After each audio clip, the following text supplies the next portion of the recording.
sa paggawa, sa pagsasalita, sa paglalakad, sa pamumuhay, ay isang uri ng pagpupuri sa Panginoon. Pag yung bagay na ginagawa po natin ay sa ikararangal po ng pangalan ng Diyos, pinapupurihan po natin siya. At kapag ito po'y nilakipan po natin ang pananalangin po sa Diyos, grabe ang gagawin ng Diyos sa buhay natin. Mga kapatid, si Pablo at Silas, dalawa lang sila na nananalangin at umaawit sa Diyos. Pero, napalindol, napayagig, nawasak ang lahat ng gawa ng kaaway at sila'y nakalaya. Pero mga kapatid, sa oras na ito, we are more than two.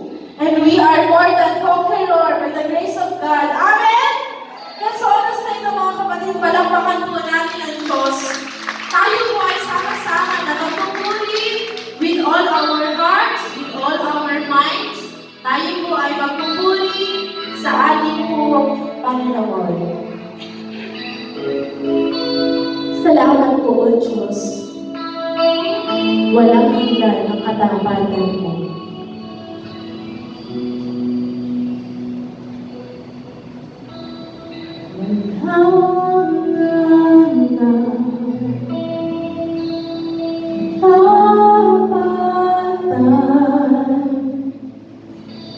Sa buhay ko'y lagi mong laan. Narito po kami. Narito dahil sa biyaya mo. Habang buhay, magpupuri sa iyo. Walang hanggan, walang hanggan. Ang katapatan mo, katapatan sa buhay namin, sa buhay ko ay lagi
Pinupuri ka po namin.